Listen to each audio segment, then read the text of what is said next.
Saudi আরবে আসার পর অনেকেই ভাই আমি নতুন আসছি, আমি তো কোম্পানিতে আসছি, তখন আমি তো বুঝতেছি না আমার কোম্পানি কি ভালো কি না খারাপ। তো আমি আসছি ভাই, বসে আছি 1 মাস, কেউ 2 মাস, কেউ 3 মাস। কিন্তু প্রশ্ন করেন যে ভাই আমি কি কোম্পানিটা কেমন, আমি তো বুঝতেছি না।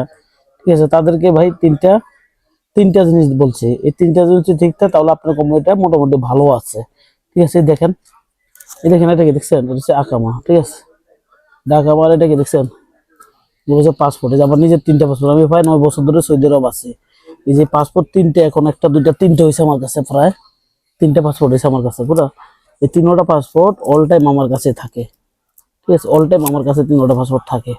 যে আকামা, এগুলো অল টাইম আমার কাছে থাকে। ঠিক আছে, আপনার কোম্পানি আপনার কোম্পানি মনে করেন বর্তমানে যারা আসছে নতুন, ঠিক আছে, আসার সাথে সাথে রোমে কোম্পানি নিয়ে আসার সাথে সাথে কি করে, আপনার মনে করেন এই যে পাসপোর্টটা আছে না, পাসপোর্টটা কোম্পানি নিয়ে যাবে। যদি কোম্পানি সমস্যা থাকে, কোনো ঘাপলা থাকে, তাহলে আপনি আসার সাথে সাথে আপনার কোম্পানি পাসপোর্টটা যদি নিয়ে যায়, তাহলে বুঝবেন যে আপনার কোম্পানির কোনো ঘাপলা আছে বা সমস্যা আছে।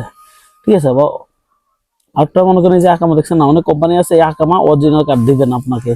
সাপ্লাই কোম্পানি আসার পর আপনি কি করবেন, মোবাইলে অ্যাপসের মাধ্যমে একটা ফটো দিয়ে দিবে আকামার আপনার মোবাইলে, বলবে এটা দিয়ে আপনি চলার জন্য। ঠিক আছে, এটা দিয়ে বুঝবেন আপনার কোনো ঘাপলা আছে। ঠিক আছে, আরেকটা হইলো মনে করেন আপনি যদি 2-3 মাস বসে থাকেন, বসে থাকার পরে আপনার যদি অন্য কোথাও দূরে কোথাও কাজে পাঠায়, ঠিক আছে, মনে করেন 20 জন ওইদিকে 20 জন ওইদিকে, তাহলে বুঝবেন আপনার এটা কোম্পানির সাপ্লাই, 100% সাপ্লাই। কারণ কাজ দিতে দেরি করছে, তারা অন্যদিকে কাজ কন্ট্রাক্ট পায় না, এই জন্য। আজ ডাইরেক্ট কোম্পানিতে আসার সাথে সাথে আপনার কাজ দিয়ে দেবে। বুঝতে পারছেন? এই 3টা জিনিস, এই পাসপোর্টটা যদি নিয়ে যায় তাহলে বুঝবেন আপনার কোম্পানি কোনো ঘাপলা আছে। আপনি যদি পালিয়ে যান, এই জন্য আপনার কোম্পানি আপনার কাছে পাসপোর্টটা নিয়ে গেছে।